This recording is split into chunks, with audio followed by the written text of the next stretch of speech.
die familiealtaar, Bybellesing, en so het ook die owerpriester saam met die skrifgeleerders en ouderlinge gespot en gesê, ander het hy verlos, homself kan hy nie verlos nie.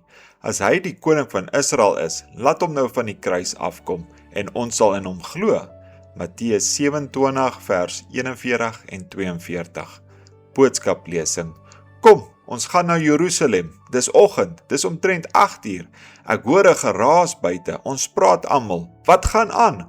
O, daar's 'n groot rumoer, party sis, party huil, party spot. Kom ons trek die gordyn terug en kyk uit, sien wat daar buite is. Wel, kyk, daar kom 'n man in die straat af, en daar is 2 misdadigers wat hom volg. Hy het 'n kruis op sy rug. Wel, wie is dit? Vra ek vir my geselskap bo in die vertrek. Hulle sê, dis daardie Jesus van Nasaret, daardie bedrieër, daardie goddelike geneeser, daardie een wat ons kerk ontstel en moeilikheid veroorsaak, wat dinge leer wat die priesters nie glo nie. Dis hy. Hulle neem hom na Golgotha. Hulle gaan hom kruisig. Daardie groot ou keistene toe hy by die poort uitgaan, die kruis wat op en af stamp op sy skouer, en toe hulle hom uitlei, het ek gesien, hy het een kleed aan, wat heeltemal sonder naad gewewe was, en oor daardie kleed was daar klein rooi kolletjies. Is dit gespikkel? Is dit sy natuurlike kleur? Nee, dit was wit. Waarom daardie klein gespikkelde kolletjies? Kom ons kyk daarna. Terwyl hy na Golgotha toe gaan, begin daardie klein kolletjies groter word. En na 'n rukkie vloei hulle saam in een groot rooi vlek. Wat is dit? Bloed. En toe hy teen Golgotha opgaan, kan ek iets hoor wat klap maak.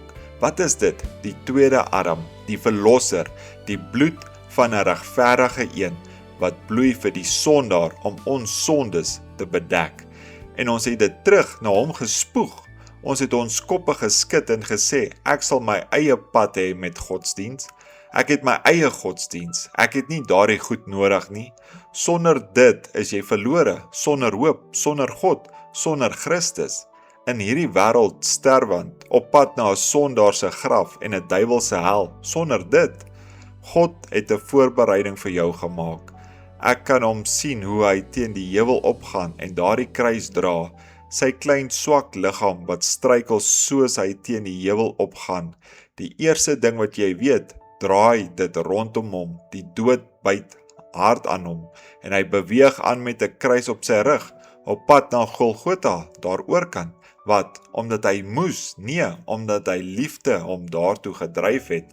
Dink daaraan, hulle het gesê, hy het ander gered, homself kan hy nie red nie. Dit was 'n kompliment. Hy kon nie ander red en homself red nie. Het jy al daaraan gedink? Hy was die Vader, amen. Hy was die Vader God as 'n offer. Dis die rede waarom ek daardie lied lief het, broer. Wanneer jy probeer om hom net 'n profeet te maak, hy was meer as 'n profeet. Hy was God wat in vlees geopenbaar is. Hy het gesê, ek kon 12 legoene engele kry. Waarom het hy hulle nie geroep nie? Hy kon nie. Dis die rede waarom sy eie kinders vir sy bloed uitgeroep het. Kan jy jou voorstel dat jy jou eie kinders vir jou bloed skree? As hy hulle veroordeel het, sou hy sy eie kinders veroordeel het. Hy het gesê, ek sal julle nie voor die Vader veroordeel nie. Hy het gesê, julle het een wat julle veroordeel en julle voor God beskuldig. Dit was Moses en julle glo in hom. Hy het hulle nie veroordeel nie. Hy het gesê, Vader, vergewe hulle. Hulle weet nie wat hulle doen nie. Wet, 15 Januarie 1955 deur William Marion Branham.